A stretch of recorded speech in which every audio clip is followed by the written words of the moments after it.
할렐루야. 12월 3일 큐티 가이드 함께 하겠습니다. 오늘 본문은 고린도 후서 3장 1절로 6절까지의 말씀입니다. 오늘 본문의 핵심 단어가 한 가지 있습니다. 그것은 추천서라는 단어입니다. 바울에게 추천서를 요구하는 일이 있었던 것으로 보여집니다. 당시 초대교회에는 거짓 교사들이 종종 등장을 했습니다. 그래서 교회들이 어려움을 겪기도 했죠. 그래서 추천서를 요구하는 일이 있었던 것입니다. 특히 고린도 교회에는 거짓 선생들로 인하여서 사도 바울의 사도권을 부인하는 일이 일어났던 것입니다. 사도 바울은 자신의 사도권을 변호하는 글을 쓰고 있는 것이죠. 자신은 추천서를 통하여서 자신을 변호하고 싶은 마음이 없다라고 이야기를 합니다. 1절 말씀인데요. 제가 한번 읽어보겠습니다. 우리가 다시 자천하기를 시작하겠느냐? 우리가 어찌 어떤 사람처럼 추천서를 너희에게 붙이거나 혹은 너희에게 받거나 할 필요가 있느냐?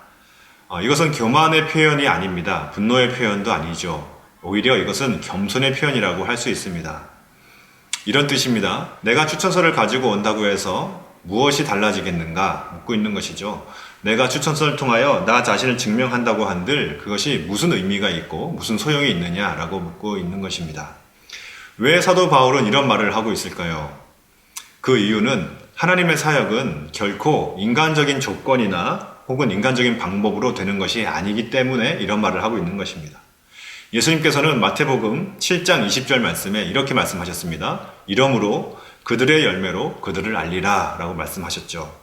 거짓의 나무에는 거짓이 맺히는 것입니다. 교만의 나무에는 교만이 맺히고 탐욕의 나무에는 탐욕이 맺히는 것입니다. 거짓 교사가 초대교회 안에 들어왔습니다. 탁월한 가르침을 전하는 것처럼 보였습니다. 그러나 결국에는 그 거짓 교사로 인하여 거짓과 분열의 열매가 맺혔고 교회는 깨어지는 일을 당했던 것이죠.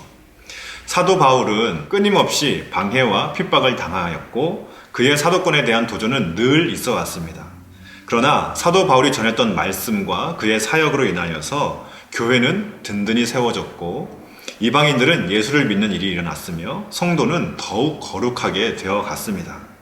사도 바울은 바로 이러한 이야기를 하고 있는 것이죠. 추천서가 중요하지 않다는 것이 아니라 오히려 더 중요한 것이 한 가지 있다는 것입니다. 그것은 하나님의 역사라는 것이죠. 추천서를 뛰어넘는 하나님의 역사라는 것입니다. 추천서를 가지고 하나님의 역사를 제한할 수 없다는 것이죠. 사도 바울은 자신의 사도적인 정통성을 주장하고 있는 것도 아닙니다. 사도 바울은 자신의 가르침이 얼마나 탁월한지를 주장하고 있는 것도 아니죠. 사도 바울이 드러내고 있는 것은 딱 한 가지입니다. 하나님의 은혜를 드러내고 있는 것이죠. 모든 것이 다 하나님의 은혜로 이루어진 것이다 라고 이야기하고 있습니다. 그리고 그 은혜로 세워진 고린도 교회를 또한 드러내고 있는 것이죠. 사도 바울은 자신에게는 정말 믿을 만한 추천서가 한 가지 있다라고 이야기를 합니다. 그것은 바로 다름 아닌 여러분들 고린도 교회다라고 이야기를 하고 있는 것이죠. 2절 말씀을 같이 한번 읽어보겠습니다. 너희는 우리의 편지라 우리 마음에 썼고 뭇 사람이 알고 읽는 바라. 아멘. 하나님께서 자신에게 주신 추천서가 있다면 바로 그 하나님께서 세우신 교회 바로 여러분들이다 라고 이야기를 하고 있는 것입니다. 오직 하나님께서 다 모든 일을 행하셨다는 것이죠. 나의 나됨은 없다는 것입니다. 4절과 5절에서도 같은 이야기를 하는데요. 같이 한번 읽어보겠습니다. 우리가 그리스도로 말미암아 하나님을 향하여 이 같은 확신이 있으니 우리가 무슨 일이든지 우리에게서 난 것 같이 스스로 만족할 것이 아니니 우리의 만족은 오직 하나님으로부터 나느니라. 아멘. 무슨 말입니까? 모든 사역의 결과와 열매는 오직 하나님께로 말미암는다는 것입니다.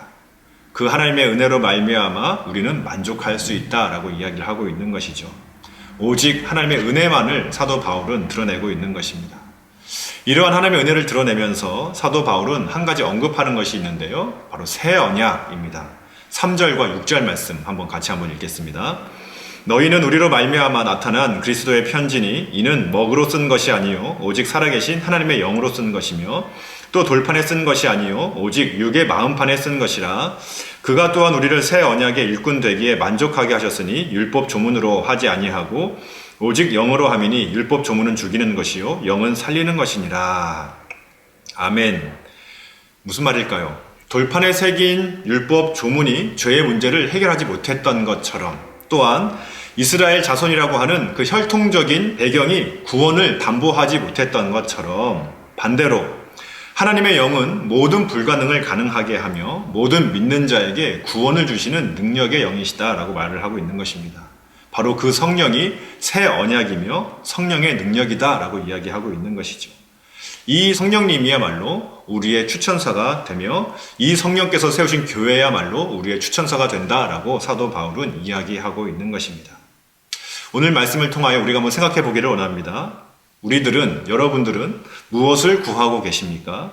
눈에 보이는 번듯한 추천서를 구하고 계시진 않습니까? 우리가 구해야 할 것은 성령의 능력이다라고 말을 하고 있는 것입니다.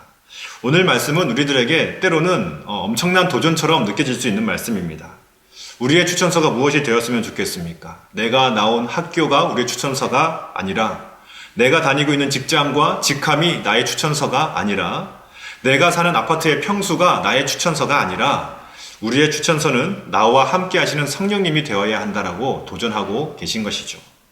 그리고 그 성령님과 함께 할 때에 우리와 함께 살고 있는 그 자녀가 혹은 그 배우자가, 우리 사랑하는 가족이 나의 추천서가 될 수 있을 것이며, 또 우리가 함께 믿음 생활을 함께하는 우리 맑은생 광천교회 성도들이 우리의 추천서가 될 수 있다라고 이야기를 하고 있는 것입니다.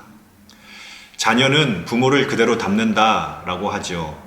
우리가 먼저 우리의 가정 안에서, 우리의 부부 관계와 우리 가족 관계 안에서 우리 자신을 돌아보면서, 또 우리 교회 생활과 믿음 생활 안에서 우리 주변에 있는 사람들을 돌아보면서 우리의 추천서를, 정말 성령 안에서 우리의 추천서를 써 내려갈 수 있는 은혜가 있기를 간절히 바랍니다. 감사합니다.